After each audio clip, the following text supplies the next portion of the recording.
in the studio with me this afternoon, that Baron and I are going to be talking to, is a woman that loves love, is making a lot of people to enjoy love with the way Summer Rain is doing in the cinema, and she has come dressed in red and it's not even yet Valentine's Day.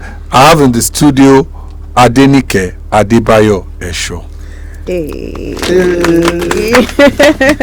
Adenike Adebayo Esho is a Nigerian American. Adenike Adebayo Esho is a Nigerian American actress, producer, director, content creator, writer, and lecturer who has made a name for herself globally and in the Nigerian film industry.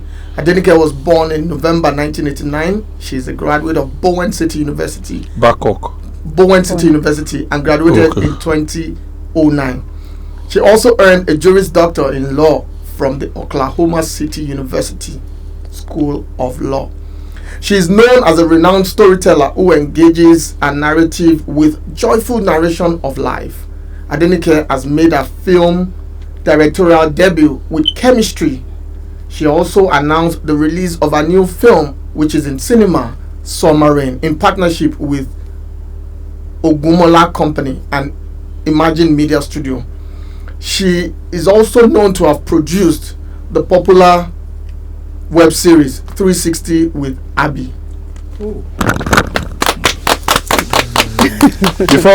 I forget, where can I watch Looking for Bami and Rich? I think Looking for Bami and Rich should be on Iroko. Okay. Iroko TV, yes. Okay. That's where you find them. All right. Yes. Now, Adebayo, I've seen Summer Rain.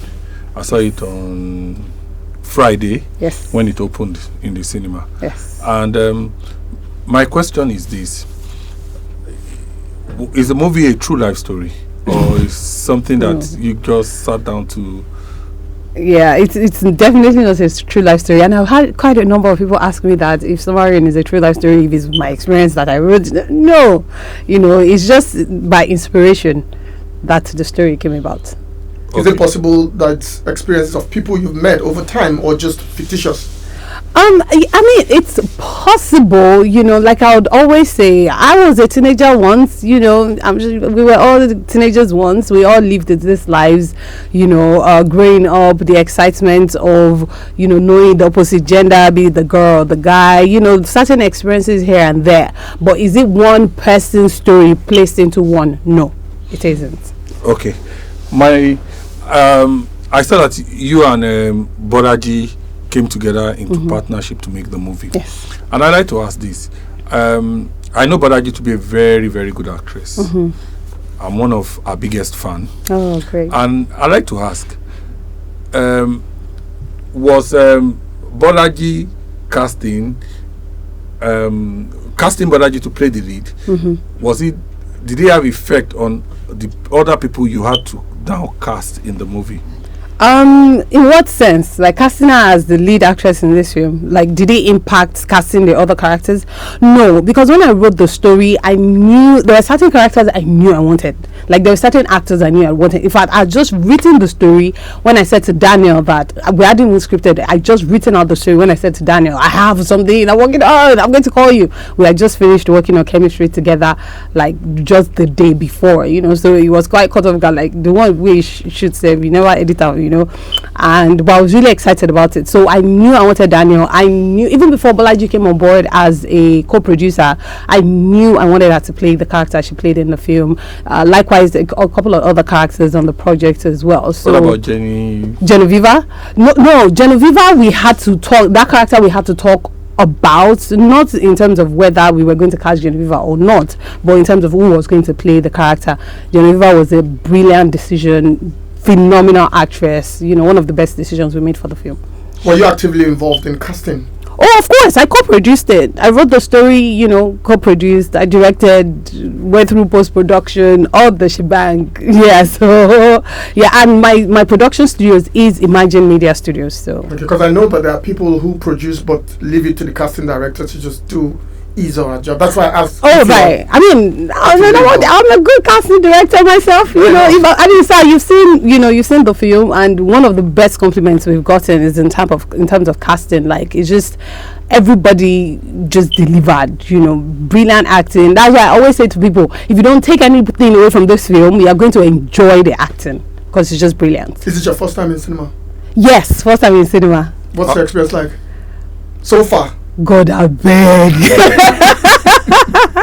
It's been interesting, definitely an eye-opener, a learning curve. But am I enjoying every single step of the process? Absolutely, I am, and I'm learning as I go along. So, yes, it's been a great experience, to the glory of God. Okay, now let me ask you something.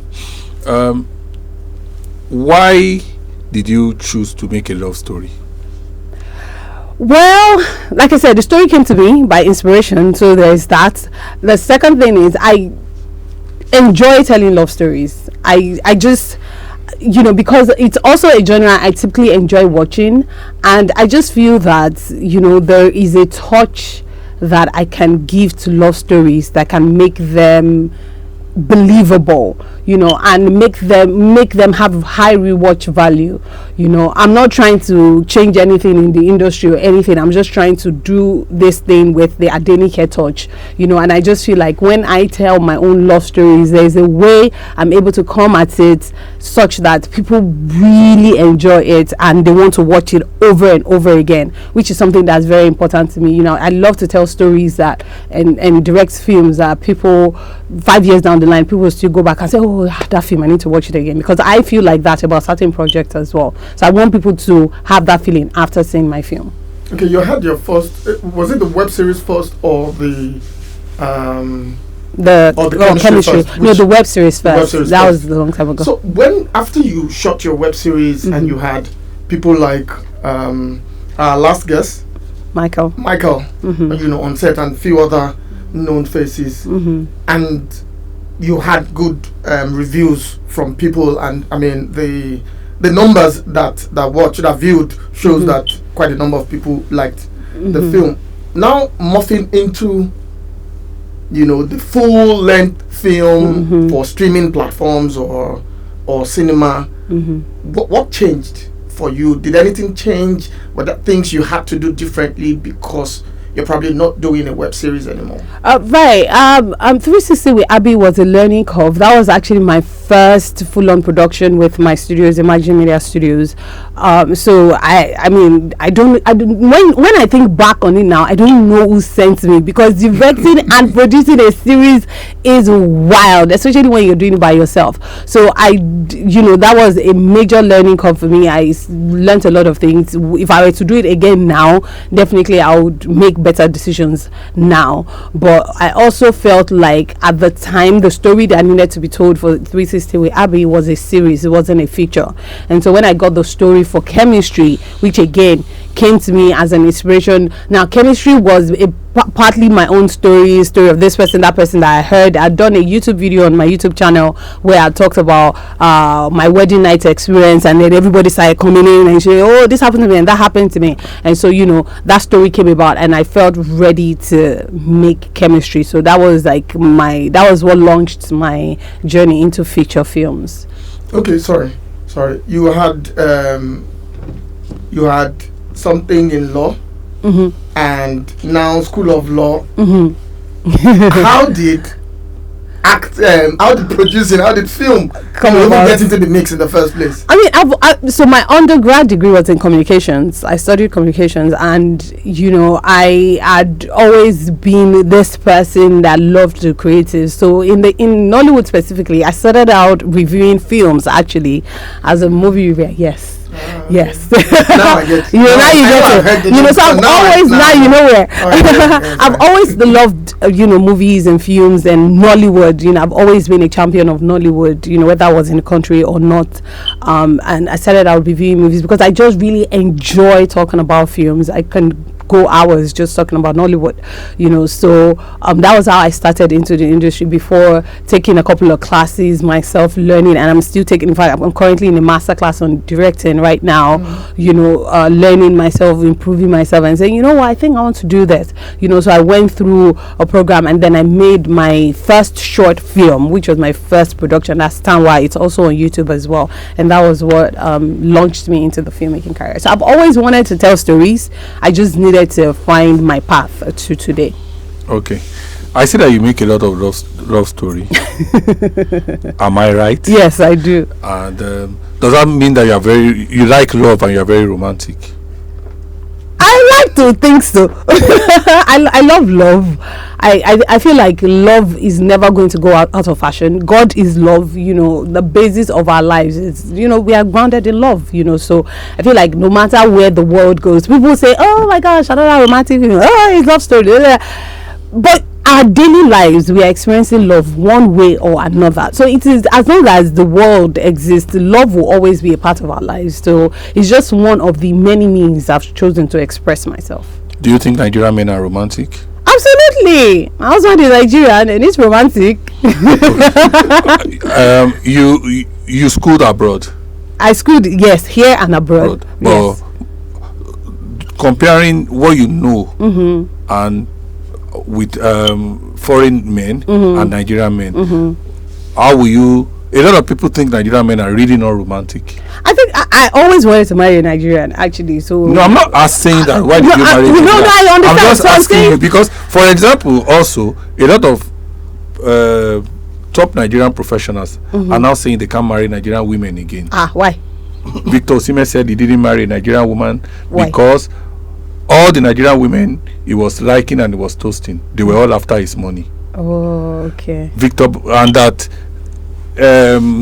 Boniface said the same thing, and that all the Nigerian women he had been having anything to do with since he became a successful footballer, that he's always buying me $15,000 bag, buy me, that they don't think love. You understand? And you I'm sure you must have read or seen the video of Timini saying that Nigerian women are taking love to become a business venture, and that when you say give me your number, it means that they feel that you must run their bills. What's your thought? Do you think there are still love? Absolutely. I think there's still love out there for everyone. I feel like, I cannot judge my other people's experiences because they are not my experiences.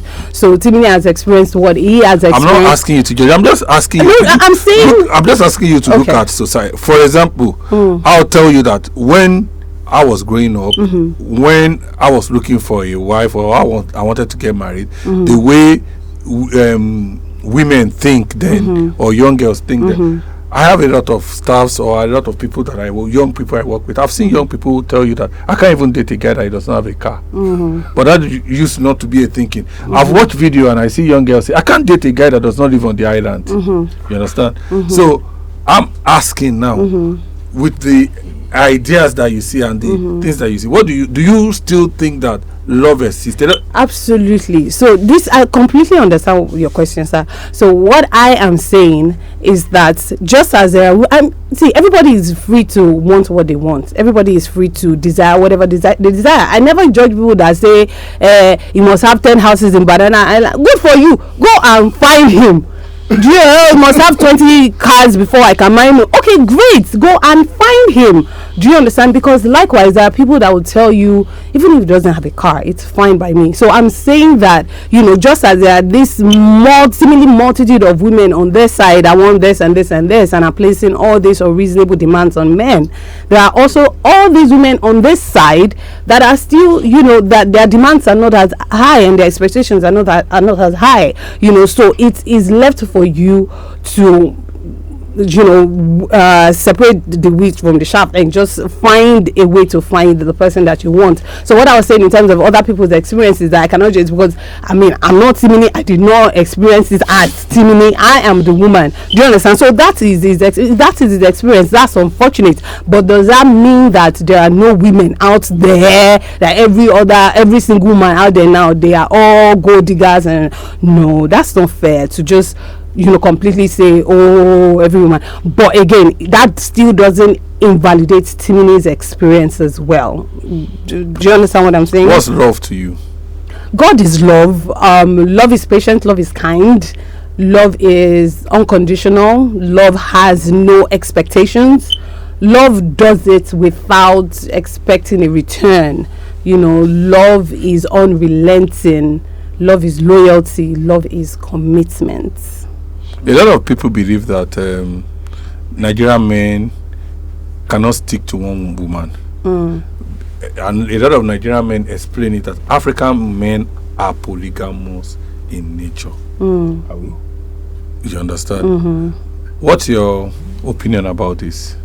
You're married to a Nigerian. Put yes. this in mind. No, I could never forget.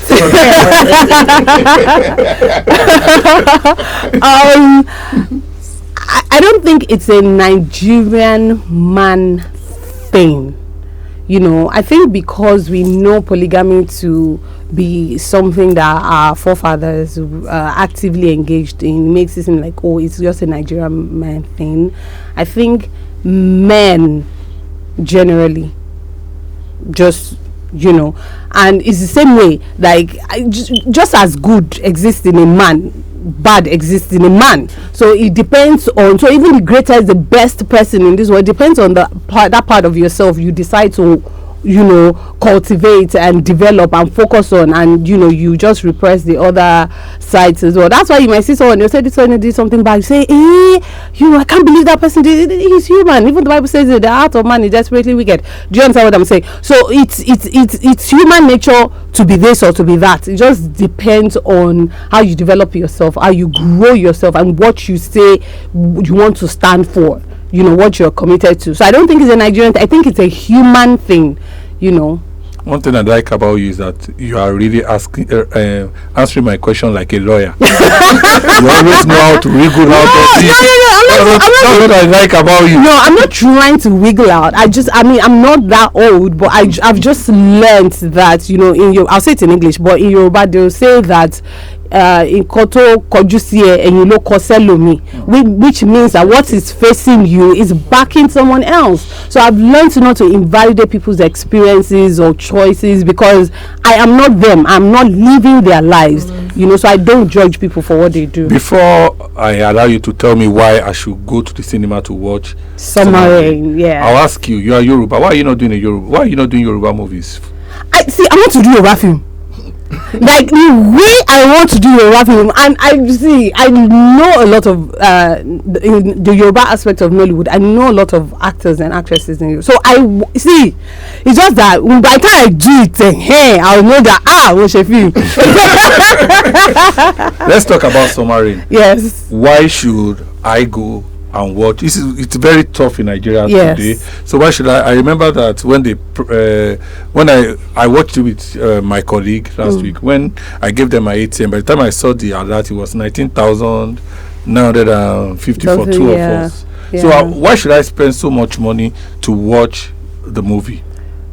I understand the economic nature of the country right now, and that's why we are very grateful for everyone who takes money out of their pocket to go see the film. One thing we will guarantee you, and I heard you say earlier, is that this film is money back guaranteed.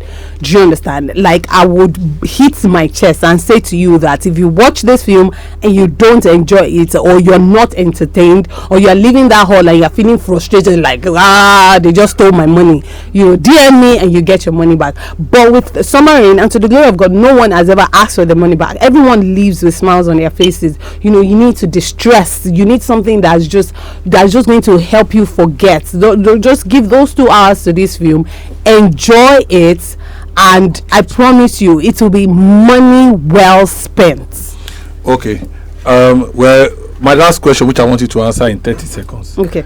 I watched the movie. I saw that there are a lot of kisses. I could not just let you go without you telling me about that. Okay. Was that deliberate marketing tool, or it was just telling the story? It was just telling the story, not a marketing tool. And I'm sure, sir, you would admit that everywhere it was in the film, it pushed the story further. There was no point inside the film that I want to kiss. That didn't happen. It was necessary for the story that we're trying to tell. I know there are a lot of challenges going to the cinemas and the rest of it. I hope it won't discourage you, and we are seeing you again back in the cinema. Amen. In Jesus' name. Thank you so much. Thank you so much, Adenike, for coming. Thank you, sir. We've had a very interesting talk with you, and Summer Rain is a beautiful movie. If you love Bolaji Ogumola, if you love Daniel Effiong, if you love Michael Ejo, if you love Femi Branch. In fact, I must tell you that Femi Branch is one of the best actors in Nigeria. Yes, the way he carried his role is beautiful. If you love Femi Branch, if you love Lateef, you all know Lateef as usual. No matter what you ask Lateef to do, he will kill it. Yes. You will love Summer Rain. Summer Rain is doing well at the cinema. Go and see Summer Rain. It's been wonderful, and I'll be waiting for you to send. By the time I come next week, I'll be waiting for my Valentine gifts, all dropped at Top Radio by different people. You understand? Make sure that you keep yourself out of trouble. And one of the ways to keep yourself out of trouble is just to stay home and watch Nollywood movies on Netflix, on Amazon, or YouTube. Don't get into trouble. Till we see you next week, when we shall be talking to another Nollywood actor and telling you what has happened in the industry for the week. From me and Baron, the man who loves to love, we say thank you, Nike, thank you, Mike, for coming, and I hope you had a wonderful time this week. Thank you for coming.